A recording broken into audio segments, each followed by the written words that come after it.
Olá pessoal, nós damos então continuidade à nossa série Estas São as Palavras. Nós temos refletido ao longo das últimas semanas sobre o início do livro do Apocalipse, onde nós temos ali então um relato das cartas às igrejas, às 7 igrejas na Ásia, olhando para aquele momento histórico de muita instabilidade, adversidade e perseguição dos discípulos e discípulas de Jesus.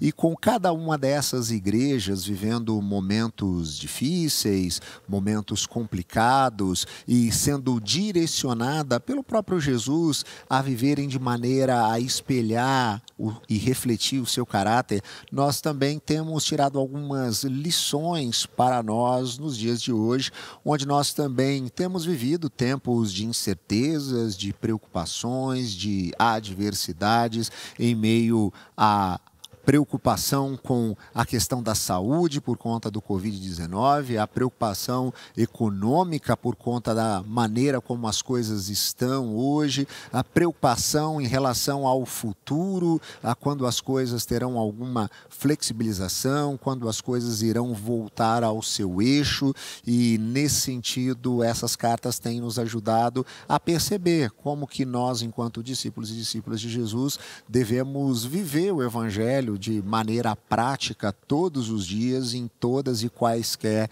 situações. Hoje a gente vai conversar um pouquinho mais sobre a carta escrita à igreja de Tiatira e junto dessa carta nós vamos ser direcionados a viver da maneira como Jesus viveu, cheio de graça e verdade. Essa é a temática para a nossa conversa na noite de hoje, vivendo com graça e verdade. Para tanto, então, eu quero convidar você a acompanhar a leitura do texto bíblico que está lá em Apocalipse, capítulo 2. Eu vou fazer a leitura aqui na Nova Versão Internacional. Você pode acompanhar aí na tela a leitura do texto e depois você pode e deve ler e reler a palavra de Deus que nos diz: ao anjo da igreja em Tiatira escreva: estas são as palavras do Filho de Deus, cujo olhos são como chama de fogo e os pés como bronze reluzente. Conheço as suas obras, o seu amor, a sua fé, o seu serviço e a sua perseverança. E sei que você está fazendo mais agora do que no princípio. No entanto, contra você tenho isso. Você tolera Jezabel, aquela mulher que se diz profetiza. Com seus ensinos, ela induz os meus servos à imoralidade sexual e a comerem alimentos sacrificados aos ídolos. Dei-lhe tempo para que se arrependesse da sua imoralidade sexual, mas ela não quer se arrepender. Por isso vou fazê-la adoecer e trarei grande sofrimento aos que cometem adultério com ela, a não ser que se arrependam das obras que ela pratica. Matarei os filhos dessa mulher. Então todas as igrejas saberão que eu sou aquele que sonda mentes e corações, e retribuirei a cada um de vocês de acordo com as suas obras. Aos demais que estão em Tiatira, a vocês que não seguem a doutrina dela e não aprenderam, como eles dizem, os profundos segredos de Satanás, digo, não porei outra carga sobre vocês. Então somente apeguem-se com firmeza ao que vocês têm, até que eu venha. Àquele que vencer e fizer a minha vontade até o fim, darei autoridade sobre as nações. Ele as governará com cetro de ferro e as despedaçará a um vaso de barro. E eu lhes darei a mesma autoridade que recebi, a autoridade de meu Pai. Também lhe darei a estrela da manhã. Aquele que tem ouvidos, ouça o que o Espírito diz às igrejas.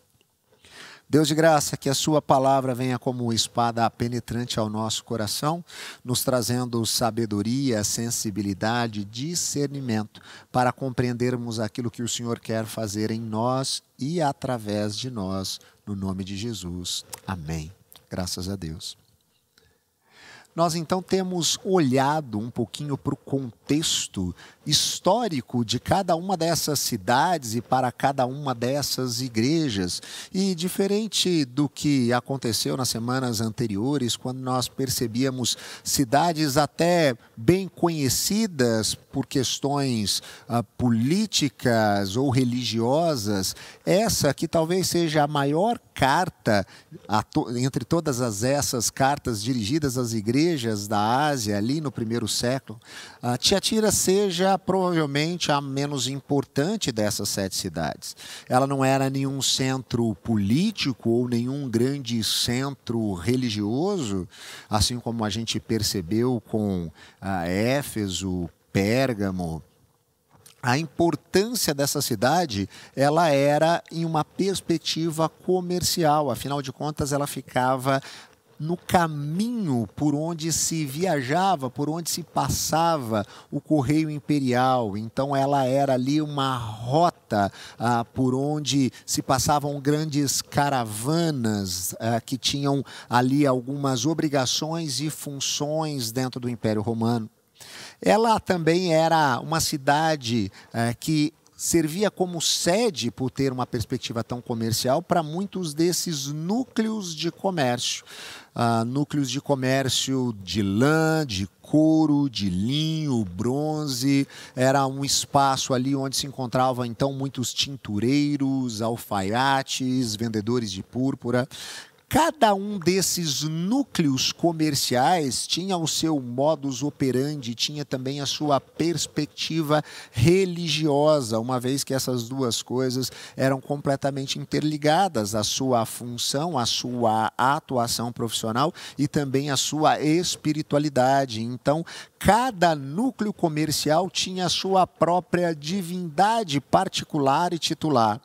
Nessas reuniões onde eles se encontravam para tratar de questões comerciais e para estabelecer algumas diretrizes, havia banquetes com comidas sacrificadas a esses ídolos, e depois dessas festas acabarem, eles tinham um comportamento altamente licencioso e imoral no que diz respeito à sexualidade.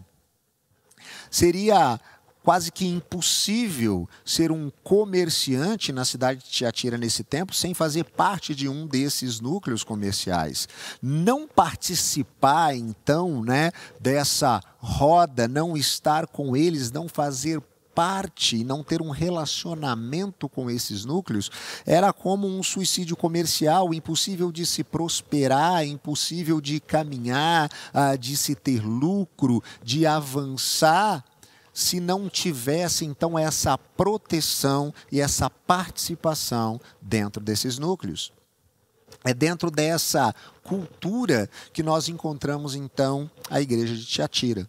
Uma igreja que nós podemos perceber forte, uma igreja crescente, e aos olhos de qualquer observador poderia ser considerada então como uma excelente igreja, vibrante, amorosa, cheia de muitas pessoas. Mas Jesus aponta os aspectos positivos dessa igreja, todavia percebe também o lado obscuro dessa comunidade que precisava ser observado. Como eu disse, hoje nós vamos falar sobre viver em graça e verdade, assim como Jesus vivia. E isso é o que nós devemos trazer para a nossa vida. Graça no que diz respeito ao acolhimento, graça no que diz respeito à misericórdia, graça no que diz respeito à compaixão, mas verdade no que diz respeito à assertividade, verdade no que diz respeito à necessidade de confrontar pessoas e situações quando isso é necessário. E isso estava ausente na vida daquela igreja, e é o que a gente percebe com o decorrer desse texto. Nesse sentido, nós começamos então com os aspectos positivos, nós percebemos a vitalidade que essa igreja possuía e a levava a caminhar na direção de uma certa maturidade. O versículo 19 nos diz: eu conheço as suas obras, conheço o seu amor, a sua fé, o seu serviço, a sua perseverança, e sei que você está fazendo mais agora do que aquilo que você fazia no princípio. Essa igreja era uma igreja comprometida, era uma igreja onde havia trabalho, uma igreja com agenda cheia. Ela tinha não só em programações, mas em ações, muitas coisas a fazer. Ela era percebida por conta de suas realizações. Era uma igreja marcada pelo amor, aquele que é a grande virtude nos apresentada na sabedoria bíblica, é encontrado aqui. Vale lembrar que algumas semanas nós falamos sobre a igreja de Éfeso, que havia esfriado, deixado de lado o seu amor. E aqui é percebido logo de cara que o amor ainda era algo que aquecia o coração das pessoas na igreja de Tiatira. O amor ainda era algo que guiava a compreensão deles no que diz respeito ao evangelho, de forma que eles podiam transbordar desse amor nos seus relacionamentos. Essa igreja também era marcada pela sua fé, pela confiança que ela tinha em Deus, em quem ele de fato era, a como ele tinha entrado na história por meio de Jesus e o significado da ação sacrificial de Jesus na cruz, gerando a possibilidade de um relacionamento real entre o Deus Criador e os seres humanos, criaturas feitas por Deus, a sua própria imagem e semelhança. Essa igreja também era marcada pela sua perseverança, uma paciência triunfadora, uma igreja que, assim como a exemplo de outras igrejas naquele mesmo momento histórico, passava por provas com firmeza. Constantemente eu tenho falado aqui que ao ler o livro de Apocalipse nós precisamos recordar que esse livro em nenhum momento se propõe a ser uma história de terror e horror para assustar pessoas em relação à perspectiva de como tudo vai ficar ruim e de repente as coisas irão acabar. Não, o livro de Apocalipse é escrito naquele momento histórico para trazer conforto, ânimo a pessoas que estavam sofrendo, porque a igreja estava sendo perseguida, a igreja estava passando por provas, e assim como acontecia em todos os lugares, não era diferente na cidade de Tiatira. Eles passavam por essas perseguições, isso era notório. Se eles queriam viver como discípulos e discípulas de Jesus, em um ambiente, em uma cultura que era contaminada pelo pecado, as suas ações, claro, levariam a perseguições, e ainda assim havia perseverança, eles mantinham a fé.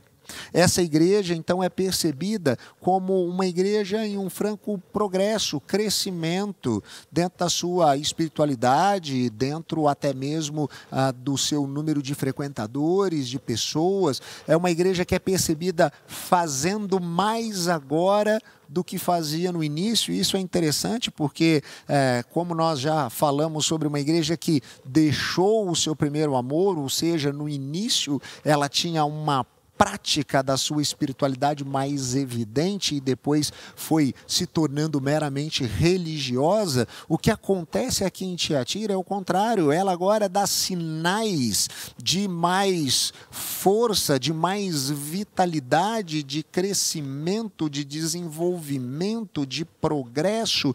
Tudo isso é percebido. Então, como eu disse no início, se nós tirássemos ali uma fotografia daquela igreja naquele momento, o que nós poderíamos dizer como observadores é que aquela igreja era uma igreja a ser copiada, uma igreja que poderia servir de exemplo, uma igreja que deveria ser percebida por outras igrejas que deveriam seguir o seu modelo, a sua prática, o seu jeito de agir e várias outras coisas que ela estava vivenciando. Todavia, existia um aspecto complicado naquela igreja. Sabe por quê? Ela tolerava e não confrontava o pecado. E isso é algo que muitas vezes pode acontecer até mesmo no nosso tempo, como igrejas que têm virtudes, com igrejas que têm vitalidade, mas que às vezes por tentarem meramente atrair pessoas e não perceber a importância de caminhar com elas na direção da maturidade, passa a tolerar algumas coisas complicadas. E mesmo que aquela igreja pudesse ser percebida, então, pelas suas virtudes por outros, o próprio Jesus, que conhecia o interior daquela igreja, encontra ali alguns problemas, começando pela tolerância, pelo não confronto ao pecado. Olha o que diz o versículo 20. No entanto, contra você o que eu tenho é isso: você tolera Jezabel, aquela mulher que se diz profetiza. Com seus ensinos, ela induz os meus servos à imoralidade sexual e a comerem alimentos sacrificados aos ídolos. A gente percebe o crescimento dessa igreja e é exatamente por isso que Satanás, o inimigo de nossa alma, está procurando corromper essa igreja, não de fora para dentro, não atacando essa igreja de fora para dentro, mas corrompendo o seu interior, fazendo com que ela se corrompa de dentro para fora. E Jesus reprova essa igreja porque ela está sendo tolerante com um falso ensino e com uma falsa moralidade. Enquanto Éfeso, que apesar de estar esfriando em seu amor e se apegava, às vezes, meramente à religiosidade, todavia tinha essa visão contundente e não podia suportar homens maus e falsos ensinos, aqui em Tiatira nós percebemos o contrário. Eles toleravam uma falsa profetisa chamada Jezabel, que tinha uma posição muito importante ali dentro daquela igreja e que tinha ensinamentos muito complicados diante da sabedoria de Deus. Essa falsa profetisa estava ali exercendo uma influência tão complicada, tão nefasta naquela igreja, assim como Jezabel, aquela que havia sido a princesa fenícia que casou com o rei Acabe, havia lá atrás influenciado também o povo de Israel. O nome Jezabel, que significa puro, não era percebido em nenhuma dessas personagens que são citadas na Bíblia, nem da Jezabel, que foi esposa do rei Acabe, nem nessa Jezabel da igreja de Tiatira. O comportamento e a conduta do dia a dia negavam isso que tinha a ver com o nome dessas mulheres. Se você não se recorda muito bem da história, então, dessa princesa fenícia que casou com o rei Acabe, é exatamente ela que traz para Israel a prática do culto pagão, da adoração a Baal. Ela mistura a religião com prostituição, ela passa a perseguir, ela passa a matar os profetas de Deus. Nós podemos nos lembrar, por exemplo, como Elias tinha medo e chegou a fugir dela, porque assim como tantos outros profetas foram mortos, ele temia pela sua própria vida. Ela promovia, então, dentro do povo de Israel, esse paganismo, essa busca por uma idolatria a deuses falsos, principalmente relacionados à imoralidade sexual, à fertilidade. Essa segunda Jezabel que aparece na Bíblia, agora no livro de Apocalipse, como uma profetisa na cidade de Tiatira, também estava induzindo os servos de Deus ao pecado. Ela pregava, ela ensinava que os pecados da carne podiam ser livremente tolerados, que estava tudo bem viver do jeito que você quisesse, com qualquer tipo de prática ilícita ou não, com qualquer tipo de comportamento depravado e imoral ou não. A liberdade que ela estava pregando que eles poderiam viver, na verdade, não é nenhum tipo de liberdade, mas uma escravidão ao pecado. E a tolerância daquela igreja com o ensino daquela mulher provoca ira em Jesus e ele confronta essa igreja. A igreja tinha aberto suas portas para aquela mulher. Ela ensinava, era uma profetisa, se dizia uma profetisa. Ela subia ali no púlpito para ensinar naquela igreja, exercia o ensino, a docência naquela igreja. Ela estava induzindo discípulos e discípulas de Jesus ao pecado. E qual era o grande problema? Aquela igreja não tinha pulso para confrontá-la, para desmascará-la, para enfrentá-la. Aquela igreja simplesmente tolerava. Aquela igreja simplesmente dizia: tá tudo bem. E esse negócio é muito complicado, sabe por quê? Porque quando nós não confrontamos aquilo que precisa ser confrontado, quando nós não chamamos o pecado de pecado, aquilo passa a se tornar algo comum, aquilo passa a se tornar algo natural, aquilo passa a se tornar algo possível, aquilo passa a se tornar algo normal.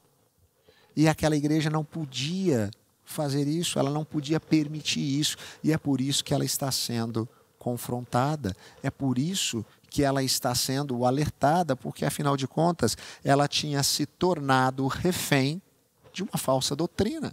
É isso que nós encontramos nos versículos 21 e 22. Dei-lhe tempo a Jezabel para que se arrependesse da sua imoralidade sexual, mas ela não quer se arrepender. Por isso vou fazê-la adoecer, trarei grande sofrimento aos que cometem adultério com ela, a não ser que se arrependam das obras que ela pratica. Jezabel estava ali ensinando àquela igreja que a maneira de vencer o pecado era conhecer as coisas mais profundas de Satanás. É isso que nos diz o versículo 23. Então, para você vencer o pecado, você precisa conhecer o pecado, você precisa praticar o pecado para poder estar acima do pecado. Ela ensinava que os crentes não podiam ali deixar de lado as suas necessidades financeiras e cometer suicídio comercial, mudando a sua rotina, a sua prática, deixando de fazer aquilo que era comum no dia a dia daquela cidade que promovia tanta imoralidade. Ela dizia que eles tinham que sim participar daqueles banquetes que eram realizados pelos núcleos comerciais, que eles deviam sim comer carnes sacrificadas aos ídolos, como bem participar daquelas festas imorais que vinham depois dessas reuniões. Ela ensinava que os crentes deviam defender os seus interesses materiais a qualquer custo, que eles deveriam se amoldar e se conformar com o mundo que estava ao seu redor, da maneira como ele era. O ensino dela era que não existia mérito em vencer um pecado sem antes experimentá-lo. O argumento dela era exatamente esse, que para vencer a Satanás é preciso conhecê-lo e que o pecado jamais será vencido, a menos que você tenha conhecido de tudo por meio dessa experiência. A proposta, então, de Jezabel era oferecer uma nova versão de cristianismo, um cristianismo light, um cristianismo soft, que na verdade era um cristianismo liberal, sem regras, sem proibições, sem nenhum tipo de lei, um cristianismo marcado pela libertinagem, pela imoralidade. Ela ensina uma prática ecumênica com o paganismo, para que eles não percebessem nenhum problema na relação entre ser cristão e continuar vivendo da mesma maneira como os povos pagãos viviam, seguindo da mesma maneira como aqueles que idolatravam e veneravam e se dobravam e se rendiam a outros deuses viviam. De uma maneira que não tivesse nenhuma distinção e nenhuma mudança e nenhuma transformação na prática ética, moral daqueles que agora tinham se tornado os discípulos e discípulas de Jesus, que eles deveriam continuar vivendo a vida livres, leves e soltos. Afinal de contas, o sacrifício era algo que dizia respeito a Jesus e eles poderiam agora então aproveitar a vida e tudo que ela pudesse oferecer do jeito que eles quisessem, seguindo os desejos do seu próprio coração. Ela é encorajada então, aquela igreja, diante dessa situação, a ser fiel, apesar dos erros de alguns. Nos versículos 24 e 25 nós lemos: aos demais que estão em Tiatira, a vocês que não seguem a doutrina dela e não aprenderam, ou seja, existiam ali pessoas que estavam se deixando levar por aquilo que ela ensinava, mas existiam aqueles que, apesar de não confrontá-la, permaneciam firmes na sua fé. Como eles dizem, os profundos não aprenderam os profundos segredos de Satanás, eu digo, não porei outra carga sobre vocês, então somente apeguem-se com firmeza ao que vocês têm, até que eu venha. E aqui nós percebemos que é possível manter-se firme na doutrina, mesmo quando outros se desviam. Aquela carta está sendo ali então direcionada e trazendo ânimo e encorajando aqueles que estavam naquela igreja, e apesar desses ensinamentos complicados, heréticos e morais e que eram absorvidos por alguns, essas pessoas não se dobravam e não se rendiam a eles. Alguns membros da igreja não tinham apenas tolerado o ensino e as práticas imorais, mas estavam seguindo os ensinos que levaria à sua própria destruição. Porém, existiam esses que permaneceram firmes, que mantinham a sã doutrina, que estavam agarrados na verdade. Cristo então dizia que esses é que de fato são livres, porque esses são aqueles que carregam o seu fardo, o seu jugo, que é suave e leve. Isso nos ensina muito como nós devemos ficar atentos àquilo que está sendo ensinado ao nosso redor no que diz respeito à espiritualidade, onde há uma banalização da cristandade, onde se pensa em um evangelho que só foca em prosperidades e benefícios, que é um evangelho que traz algum tipo de boa notícia, mas sem ser precedido pela má notícia, que fala como nós somos pecadores e aquilo que o pecado causou na história da humanidade, como o pecado trouxe a dor, o caos, a morte para a história da humanidade. E isso é complicado porque faz com que as práticas continuem sendo as mesmas, ou seja, não há arrependimento e, consequentemente, não há transformação.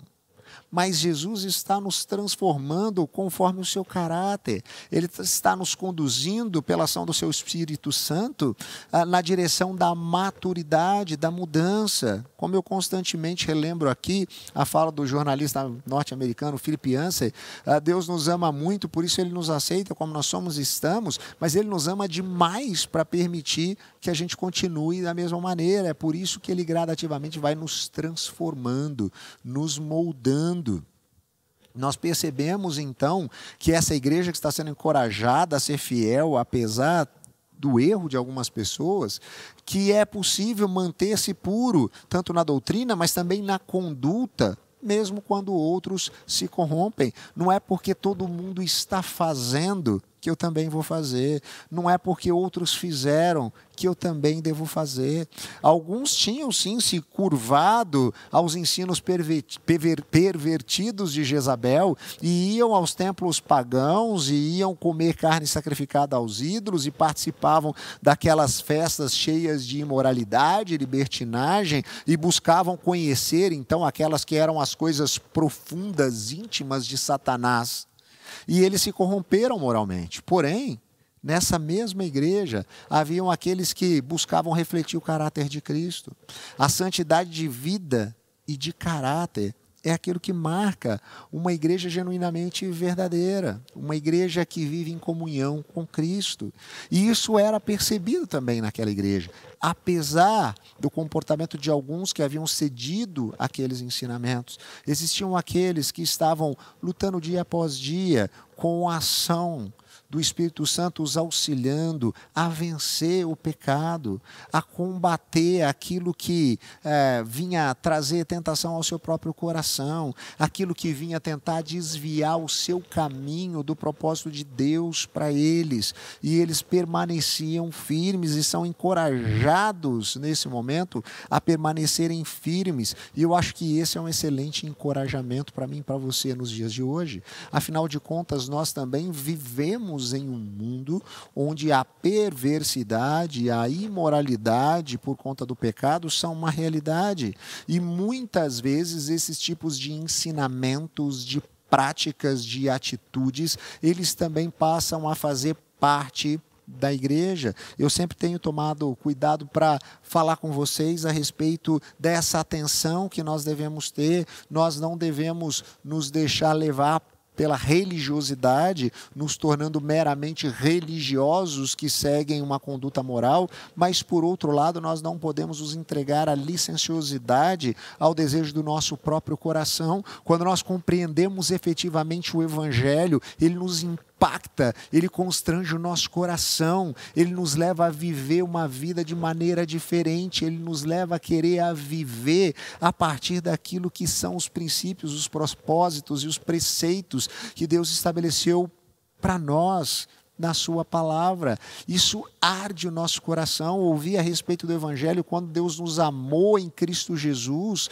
e aquilo que Jesus fez por mim e por você, disposto a derramar a sua vida e o seu sangue, para que nós pudéssemos ter comunhão com Ele. Isso mexe de tal maneira com o nosso coração que é impossível a gente manter o mesmo tipo de comportamento. E quando então os nossos olhos são abertos, quando as vendas caem, quando o Espírito Santo nos revela do pecado, da justiça e do juízo, quando nós entendemos o que aconteceu com a humanidade no momento em que o pecado se tornou o seu grande regente, nós nos arrependemos das nossas práticas, nós percebemos o quanto nós carecemos de alguém para nos redimir, e isso nos leva a querer viver a cada dia em resposta a esse amor com o qual nós somos amados por Deus em Cristo Jesus. E então, essa igreja é convidada agora a experimentar a maior alegria e o maior prazer, o maior deleite possível. Eu lhes darei a mesma autoridade que recebi, a autoridade de meu Pai, também lhe darei a estrela da manhã, diz o versículo 28. Os salvos, então, aqui receberão essa estrela, não apenas receberão corpos gloriosos que vão brilhar como estrelas no firmamento, mas eles vão conhecer a Cristo, aquele que em Apocalipse 22:16 é chamado de a estrela da manhã.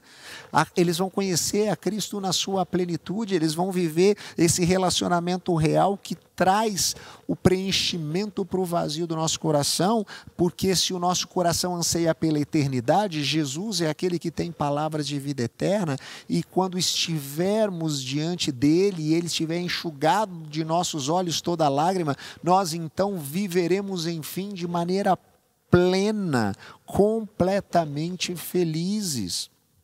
Então, voltando as costas para o pecado, eles vão ver a luz da glória de Deus na face de Cristo. Por isso eles estão sendo encorajados a não cederem àqueles comportamentos, a não acharem que está tudo normal.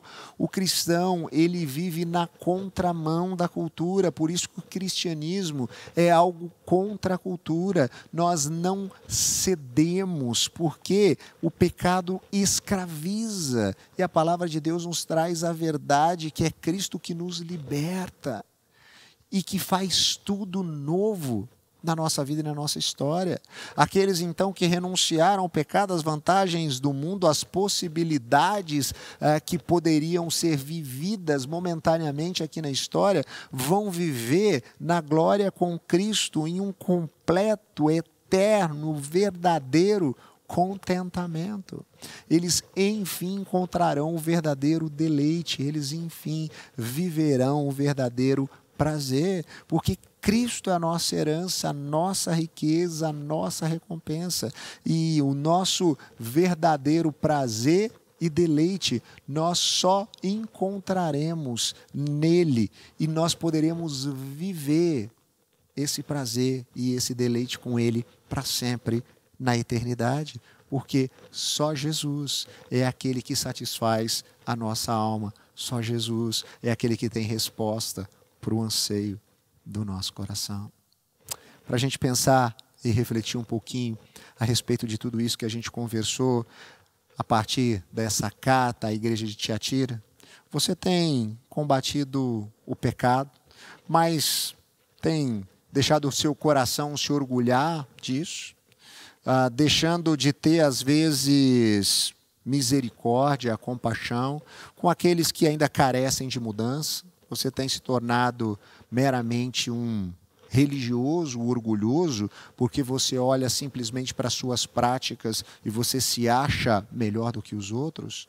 Isso é simplesmente se tornar um religioso. Não é isso que a palavra de Deus nos chama a viver. Por outro lado, você tem aceitado a tudo e a todos, mas tem tido medo de confrontar aquilo que está errado? Isso é muito comum na nossa cultura. Na nossa cultura brasileira, nós temos muita dificuldade de confrontar as pessoas diante dos seus erros e falhas, porque a gente tem medo de dizer algo e essa pessoa não gostar mais da gente, não quiser, se ela não quiser mais manter um relacionamento de amizade conosco, isso nos assusta. Então a gente prefere deixar para lá e às vezes a gente tem deixado de abençoar a vida dessa pessoa. A gente não deve simplesmente apontar erros por erros, mas a gente deve auxiliar as pessoas que às vezes não estão conseguindo nem perceber os seus erros, que às vezes estão cegas e esses erros se tornaram pontos cegos em sua vida. Mas nós podemos, pela ação do Espírito Santo, ajudá-las a perceber e a deixarem de lado isso para que elas possam viver uma transformação. E nós devemos fazer isso assim como Jesus fazia, com graça e com verdade, aceitando, acolhendo, amando, sendo gentil, afetuoso, mas apontando aquilo que precisa ser repensado, aquilo que precisa ser mudado, aquilo que está errado. Lembre-se da promessa que nós lemos nesse texto: nós teremos comunhão plena com Jesus, aquele que é a estrela da manhã, aquele que viveu cheio de graça e verdade. Que eu e você possamos, na nossa vida, em todo o tempo, em todos os relacionamentos, em todas as nossas atitudes, viver também com graça e verdade. Que Deus te abençoe. Eu quero orar pela sua vida. Deus amado, muito obrigado por tão grande amor revelado em Cristo Jesus. Obrigado porque esse amor nos constrange de tal maneira que é impossível mantermos as mesmas práticas e o mesmo comportamento. Nós passamos a buscar nos santificar pela ação do Teu Espírito, viver a vida de maneira diferente.